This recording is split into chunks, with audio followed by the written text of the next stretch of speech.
Hello friends and my dear student, मैं इसके Solanki site smart classes की ऑनलाइन क्लास में मैं आपका स्वागत करता हूं।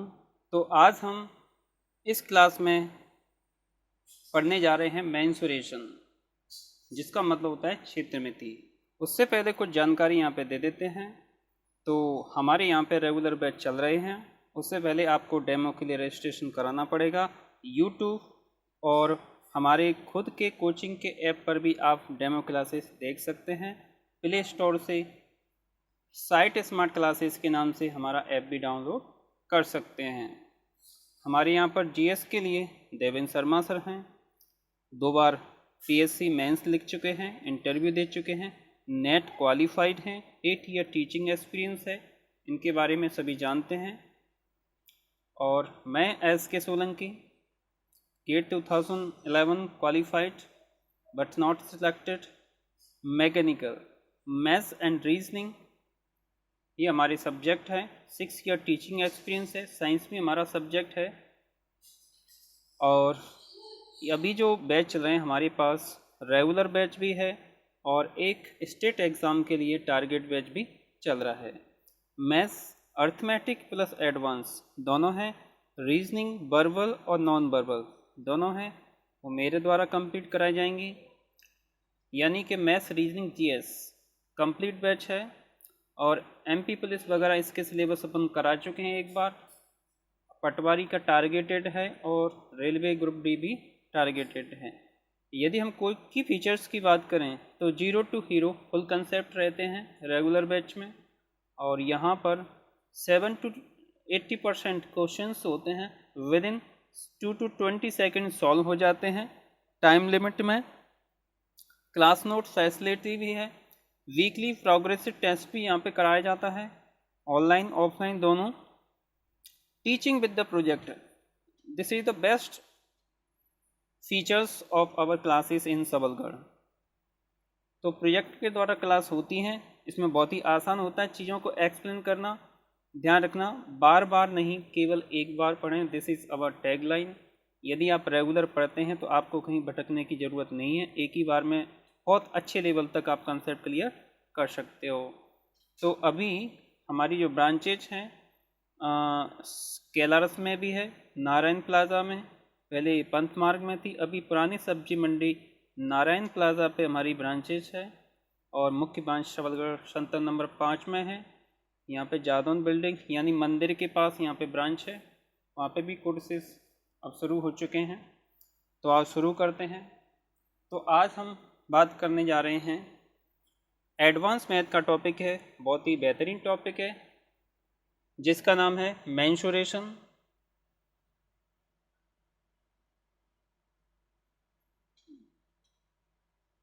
मेंसुरेशन का मतलब होता है मापन। क्या मतलब होता है? मापन। अब यह मापन की बात की जा रही है तो किस चीज़ का मापन?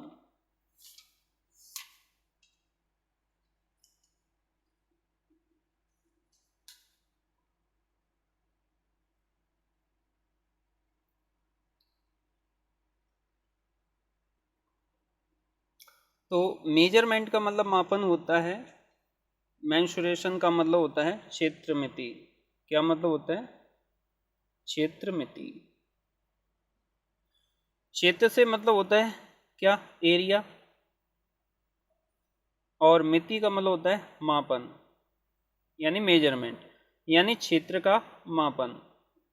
तो यहाँ पे अपन बात करेंगे, जो हमारे शेप्स होते हैं 2 प्रकार के होते हैं, एक होता है 2D और एक होता है 3D।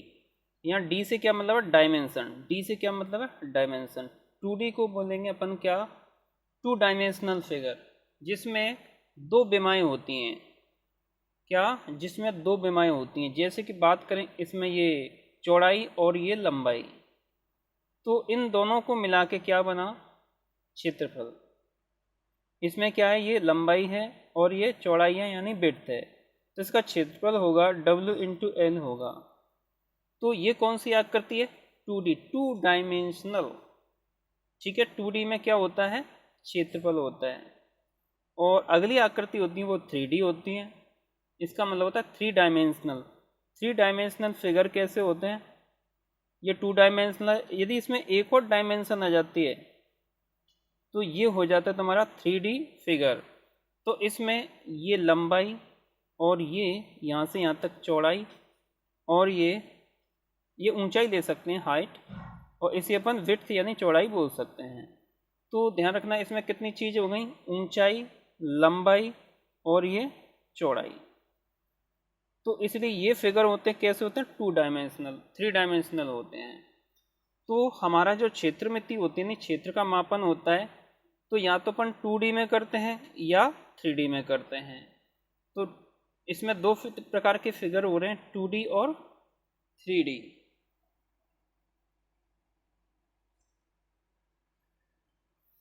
तो इतनी बात समझ में आई। अब 2D में क्या चीज़ें आती हैं ये देख लेते हैं। देखो 2D का मतलब होता है जिसमें दो विमाएँ होती हैं। जैसे लंबाई में क्या, यहाँ से यहाँ तक लंबाई है, तो लंबाई में केवल एक विमा होती है, इसलिए लंबाई को लिखते हैं मीटर में। लेकिन देखो ये क्या हो गई, लंबाई, और फिर क्या होता है, क्षेत्रफल, और क्षेत्रफल में क्या होता है, दो विमाएँ, एक इधर एक इधर। इधर क्या हो गई, ये लंबाई हो गई ये वाली, और ये क्या हो गई, चौड़ाई। तो लंबाई चौड़ाई को मिला के जो बना वो क्या बना, क्षेत्रफल बना। तो ये भी लंबाई मीटर में, ये लंबाई किस में, मीटर में, और चौड़ाई भी किस में, मीटर में, और दोनों का मल्टीप्लाई किया तो क्या होगा, मीटर स्क्वायर। तो इतनी सी बात समझ में आई। अब 2D में क्या क्या आता है, तो 2D में आता है जिसमें क्या होता है, क्षेत्रफल होता है। जैसे बात करें पहला त्रिभुज, और त्रिभुज क्या होता है, तीन भुजाओं से घिरी आकृति को अपन क्या कहते हैं, त्रिभुज। एक चतुर्भुज, चतुर्भुज क्या होता है, चार भुजाओं से घिरी आकृति को अपन क्या कहते हैं, चतुर्भुज। उसके बाद बहुभुज, बहुभुज कितनी भी भुजा का हो सकता है, तीन का, चार का, पाँच का, जो भी है, यानी चार से ज़्यादा है उसे अपन क्या कहेंगे, बहुभुज। और अगला आता है वृत्त। तो इनमें क्या है, केवल क्षेत्रफल है, क्या है, क्षेत्रफल, इसलिए ये क्या है, टू डायमेंशनल फिगर हैं। और इसमें चतुर्भुज में यदि बात करें, त्रिभुज में बात करें तो तुम्हारा समकोण त्रिभुज, विषम बाहु त्रिभुज, है ना, बहुत सारे त्रिभुज हो जाते हैं, उनको अपन बारी बारी से पढ़ेंगे। चतुर्भुज में भी है ना बहुत सारे हो जाते हैं, पैरेललोग्राम, ट्रेपीजियम, है ना, राइट एंगल। और बहुभुज में भी बहुत सारे बहुभुज हो जाते हैं, ऑक्टागोनल, हेक्सागोनल। हमें केवल इतनी सी बात समझना है कि ये सभी क्या हैं, टू डायमेंशनल फिगर हैं। फिर आते हैं तुम्हारे three dimensional figure. Three dimensional figure में क्या होता है, आयतन होता है। क्या होता है, आयतन।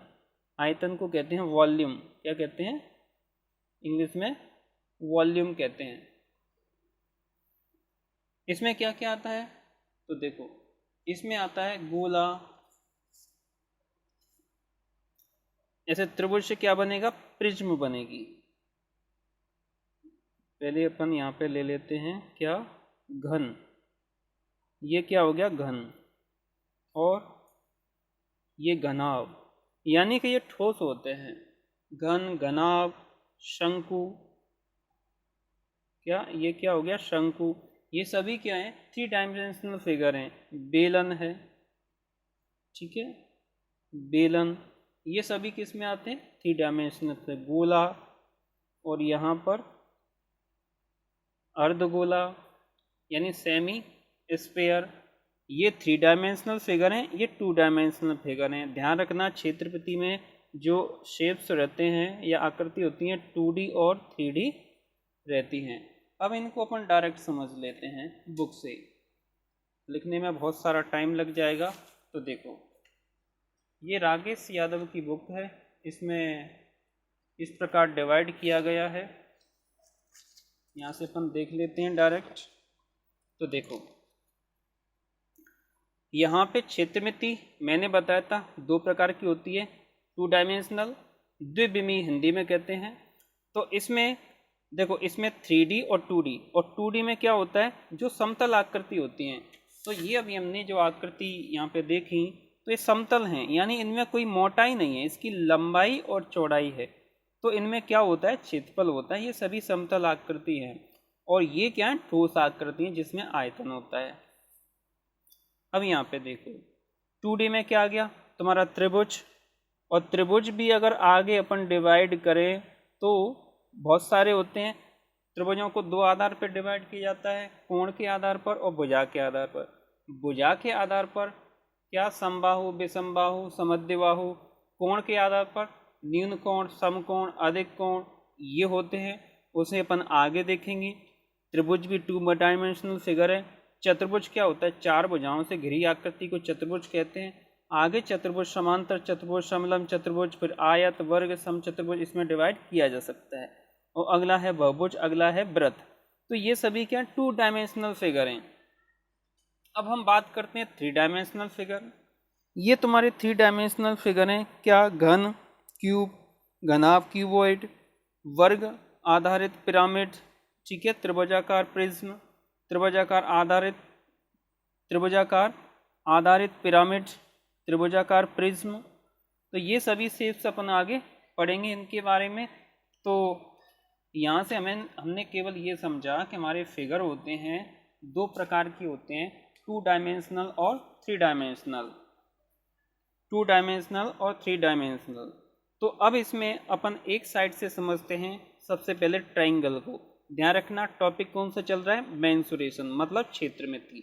और क्षेत्रमिति को 2 भागों में डिवाइड किया जाता है, 2D और 3D।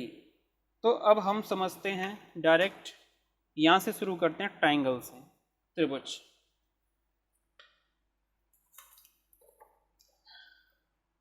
देखो त्रिभुज क्या होता है, त्रिभुज वो होता है जो 3 भुजाओं से घिरा होता है। 3 भुजाओं से घिरी आकृति को अपन त्रिभुज कहते हैं। तो इसमें ये जो त्रिभुज है क्या है, त्रिभुज का जो क्षेत्रफल होता है वो होता है आधार गुणित ऊंचाई। क्या होता है, 1/2 आधार गुणित ऊंचाई, यानी एरिया ऑफ ट्राइंगल बराबर 1/2 बेस इंटू हाइट। ये फॉर्मूला होता है प्रत्येक त्रिभुज के लिए, ये सभी त्रिभुज में अप्लाई होगा। देखो इसमें क्या है, ये भी जो भी त्रिभुज है तो ए और बी क्या है, ए से बी तक क्या आधार, और ये क्या ऊंचाई। तो इसका क्षेत्रफल क्या हो जाएगा, 1/2 आधार गुणित ऊंचाई। इसको भी कैसे भी लिख सकते हैं, ठीक है। तो ये आसान सी चीज है। फिर दूसरा है वो है विषमबाहु त्रिभुज। ध्यान रखना कि ये वाला फॉर्मूला सभी त्रिभुज में अप्लाई होता है, एक में नहीं, सारे त्रिभुजों में। लेकिन विषमबाहु में समस्या ये है कि हमें क्या नहीं पता, यहाँ से इसकी हाइट नहीं पता। क्या नहीं पता, हाइट। और हाइट नहीं पता तो इसी कंडीशन में जो स्केलन ट्राइंगल होता है, विषमबाहु त्रिभुज होता है, उसमें अपन त्रिभुज की क्या निकालते हैं, परिमाप। और परिमाप में यदि 2 का भाग दे दिया है, देखो ये परिमाप a + b + c, और 2 का भाग दे दिया है तो बन जाती है अर्ध परिमाप। एस क्या है, सेमी पैरामीटर। क्या है, सेमी पेरीमीटर, अर्ध परिमाप।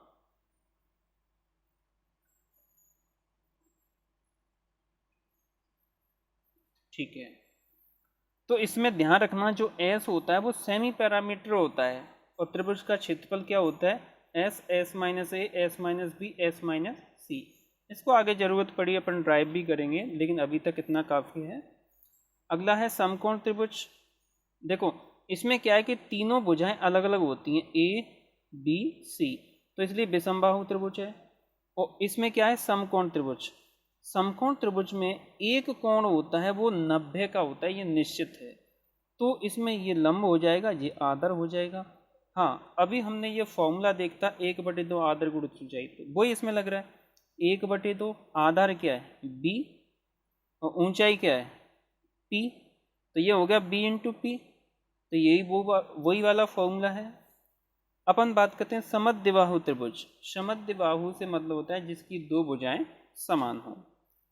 तो समद्विबाहु की जो परिमाप होगी, देखो ये दोनों भुजाएं कैसी हैं, बराबर हैं। तो 2 इसमें b, 1 a, तो परिमाप क्या हो गई, 2b + a। और समद्विबाहु त्रिभुज का क्षेत्रफल क्या हो जाएगा, s - b, s - a। अब इसमें क्या है कि देखो ये दोनों बराबर हैं, तो इसी फॉर्मूले में अगर अपन इस b की जगह इसमें b रख दें तो ये बाहर आ जाएगा, s - b, देखो बाहर आ गया। और अंदर क्या बचेगा, एस माइनस ए बचेगा। तो इसी फॉर्मूले से ये वाला फॉर्मूला बन जाता है। खैर हमें सवाल सॉल्व करते समय इसकी ज़रूरत नहीं पड़ेगी, हम डायरेक्ट सवाल सॉल्व करेंगे। अब बात करते हैं समबाहु त्रिभुज जिसमें सभी भुजाएं बराबर हैं। तो सभी भुजाएं बराबर हैं, इसमें दो ही फॉर्मूले। त्रिभुज का परिमाप 3a क्योंकि तीनों भुजाएं बराबर हैं, और क्षेत्रफल क्या होगा, क्षेत्रफल होगा। अब इसमें हाइट अपन को निकालना है, क्या निकालना है, हाइट अपन निकाल सकते हैं। ये 90 का एंगल है पाइथागोरस प्रमेय से, तो हाइट आ जाएगी √3/2a। क्या आ जाएगी, इसकी हाइट आ जाएगी √3/2a, और a क्या है, भुजा, ये ध्यान रखना। अब इसी को यदि अपन लगा दें कौन सी वाले, इस वाले फॉर्मूले के हिसाब से, 1/2 आधार क्या है, ध्यान रखना इसमें आधार क्या है, a, और ऊंचाई क्या है, h दी है। तो यदि इसमें a का गुणा कर दें तो क्या हो जाएगा, √3/2a², क्या हो जाएगा, √3/2a²।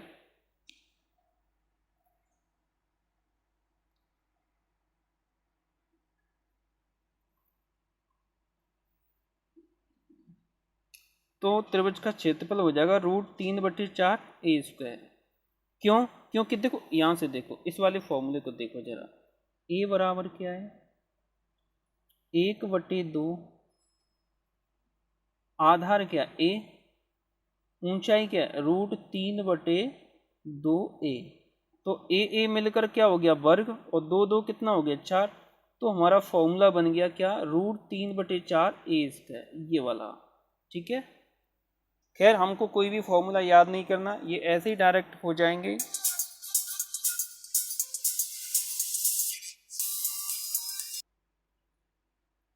देखो यहाँ पे मैं ज़रा एक्सप्लेन करने की कोशिश करता हूँ, आपको बिल्कुल क्लियर हो जाएगा। देखो ये क्या है,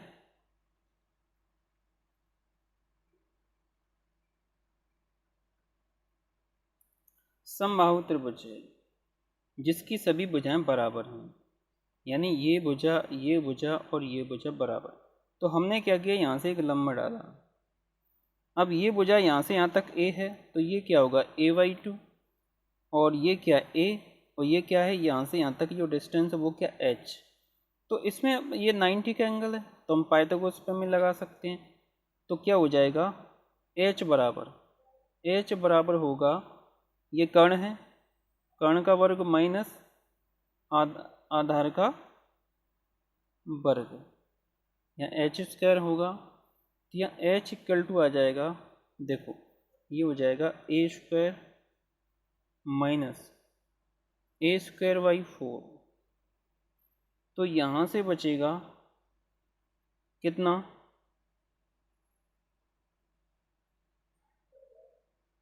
देखो यहाँ से बचेगा, ये 4 हो जाएगा, 4 में से 1 गया तो 3, यानी 3a²/4। यहाँ पे ये h² है, तो यहाँ पे ये क्या लग जाएगा, रूट चढ़ जाएगा। तो ये हो जाएगा √3/2a, 4 का वर्गमूल आ जाएगा। तो यहाँ से h = क्या हो गया, √3/2a। अब h की वैल्यू यदि आ गई तो हमारा फॉर्मूला होता है किसी भी त्रिभुज के लिए 1/2 आधार गुणित ऊंचाई, एरिया ऑफ एनी ट्राइंगल। तो 1/2 आधार कितना है, देखो अब आधार पूरा लेंगे तो आधार a है, ऊंचाई कितनी है, √3/2a। तो 2 और 2 कितने हो गए, 4, 4 नीचे आ जाएगा, और a वर्ग हो गया √3 है ही, तो √3a², √3/4a